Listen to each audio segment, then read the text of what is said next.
Ya, bismillahirrahmanirrahim. Assalamualaikum warahmatullahi wabarakatuh.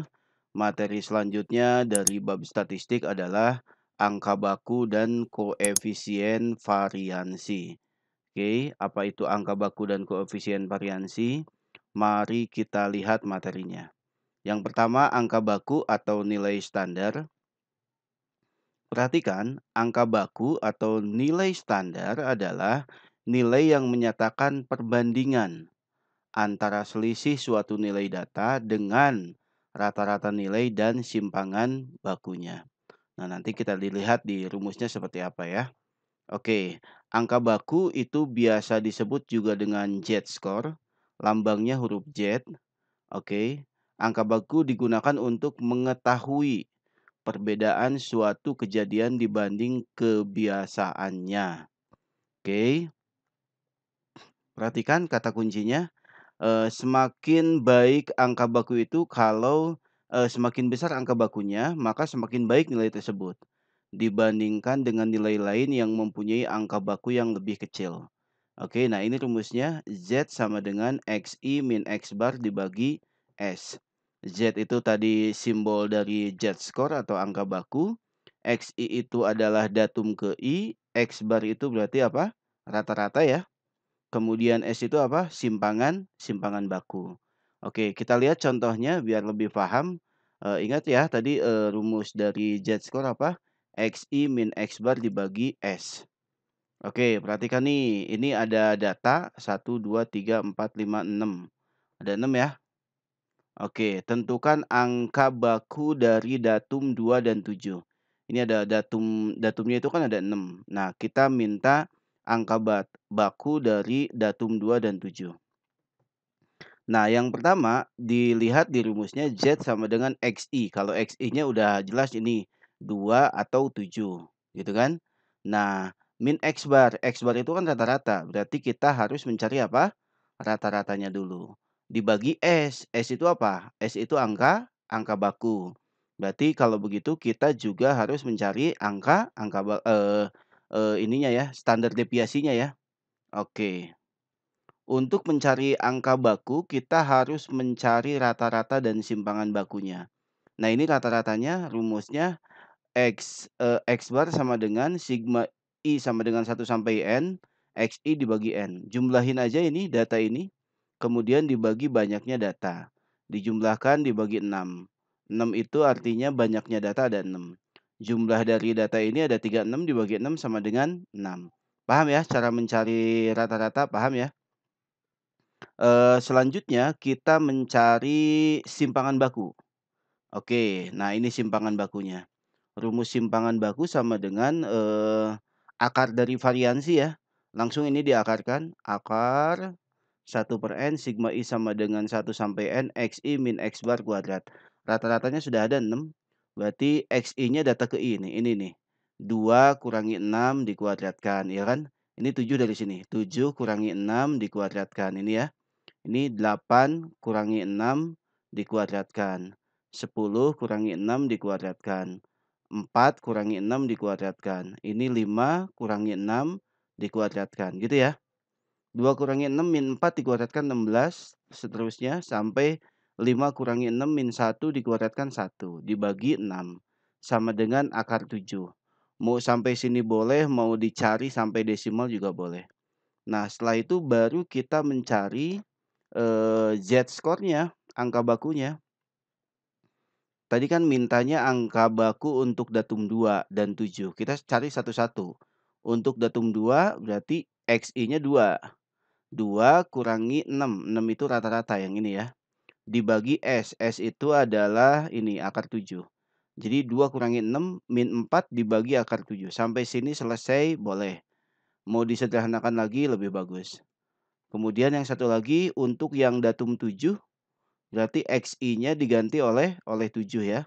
7 kurangi 6 dibagi akar 7 sama dengan 1 dibagi akar 7. Paham sampai sini ya? Cara mencari angka baku. Jadi kata kunci mencari angka baku itu adalah kita cari rata-ratanya dulu sama kita cari simpangan bakunya. Gitu ya. Oke, contoh 2 nih. Contoh 2. gaji Ratna itu adalah 2.550.000 per bulan, angka bakunya sudah diketahui 16 dan simpangan bakunya 25.000. Yang ditanyakan rata-rata gaji karyawan di perusahaan tersebut per bulan. Ini jawabannya sudah ada langsung di sini. Lihat ke rumusnya Z sama dengan XI min X bar per S. S-nya dikalikan ke sini jadi Z kali S sama dengan XI min X bar. Karena kita mencari rata-rata yang ini ya, ini pindahin aja ke sini. Oke, jadi X bar kan. Nah, kalau begitu Z dikali S-nya pindahin ke sini. Jadi XI min Z kali S. XI-nya yang tadi data Ratna, yang ini gajinya 2.550.000. Z-nya itu angka bakunya 16.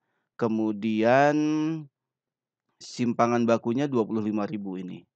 Jadi 2.550.000 dikurangi 16 kali 25.000. 2.550.000 dikurangi 400.000 sama dengan 2.150.000. Jadi rata-rata gaji karyawan di perusahaan tersebut adalah segini. Paham ya? Oke. Jadi kalau ini lebih enak.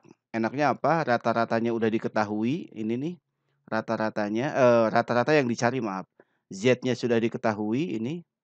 Kemudian S-nya juga udah diketahui. Tinggal mencari rata-rata saja. Lanjut ke contoh 3, perhatikan. Dina mendapat nilai PPKN 80 dan matematika 55. Rata-rata nilai dan simpangan baku PPKN berturut-turut adalah 70 dan 8. Oke, rata-rata ininya segini ya. Nilai simpangan baku matematika rata-rata dan simpangan bakunya 50 dan 2,5. Mana yang lebih baik, nilai PPKN atau nilai matematika? Oke. Iya, kita cek berdasarkan angka bakunya. Z sama dengan XI min X bar per S. Lihat untuk yang matematik dulu. Dina itu matematiknya 55 nilainya ini ya. 55 kurangi X bar. X barnya itu 50 ini ya. Kemudian dibagi SS-nya 2,5 sama dengan 2 ya. 50 kurangi 55 dibagi 2,5 sama dengan 2. Kemudian satu lagi yang untuk yang PPKN, perhatikan PPKN, XI-nya itu 80, kemudian rata-ratanya 70, simpangan bakunya 8, ini ya, sama dengan 1,25. Dari angka baku kedua nilai tersebut, angka baku nilai matematika, ini nih, lebih besar dari angka baku PPKN. Sehingga nilai matematika lebih baik dari nilai PPKN yang diperoleh Dina. Maksudnya gimana Pak ini kok bisa lebih baik? Nah, berarti di satu kelas itu Dina itu nilai 55 itu udah paling baik gitu loh.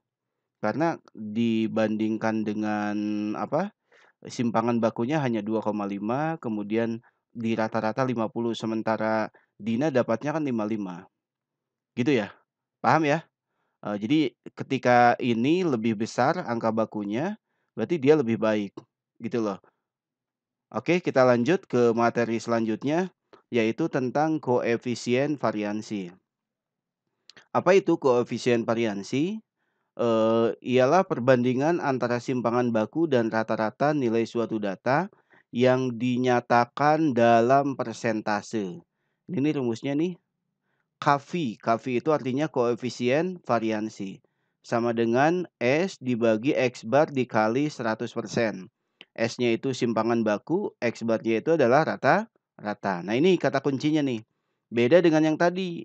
Yang tadi simpangan baku. Kalau simpangan baku, angka baku maaf. Kalau angka baku tadi lebih besar maka dia lebih baik. Kalau ini beda. Kalau KV itu semakin homogen data dan simpangan bakunya, semakin besar nilai KV semakin tidak seragam. Tapi, kalau dia semakin kecil, dia semakin seragam. Gitu ya? Oke, berarti kalau semakin besar, semakin kurang baik data tersebut, gitu ya. Oke, kita lihat contohnya, perhatikan di sini. Contoh 4 ada 2 TV LED merek A dan merek B. Kebetulan di sini sudah ada rata-rata hidupnya dan simpangan bakunya. dari merek A dan merek B sudah ada. Pertanyaannya mana yang lebih baik? Apakah TV merek A atau TV merek B? Nah, kita cek saja koefisien variasinya. Ah, kita cek nih, Kv sama dengan S dibagi X bar. S-nya itu 2190, yang ini ya, yang merek A ya. 2190 dibagi, rata-ratanya 87.600 dikali 100%, sama dengan 2,5%. Kemudian kalau yang TV merek B, itu didapat, berapa ini, 5%. Nah, kita cek nih, koefisien merek A dan merek B, mana yang lebih kecil? Oke, ternyata TV LED merek A lebih baik dari TV LED merek B. Kenapa? Karena koefisien variasi merek A itu lebih kecil dari merek B. Jadi kalau semakin kecil berarti dia semakin baik. Gitu ya. Lihat contoh 5. Suatu data memiliki simpangan bakunya 6, koefisien variansinya 0,8, carilah rata-ratanya. Kita cek rumusnya ini. Ini kalikan ke sini nih ya. Kv dikali X bar sama dengan S dikali 100%. Karena yang dicari rata-ratanya berarti X bar sama dengan ini ke bawah kan. S dibagi Kv dikali 100%. S-nya 6, Kv-nya 0,8% dikali 100%. Ini dicoret ya. 100%-nya dicoret. 6 dikali 100, 600 dibagi 0,8 sama dengan 750. Gitu ya. Oke, materi tentang koefisien variansi dan angka baku sudah selesai. Terima kasih. Assalamualaikum warahmatullahi wabarakatuh.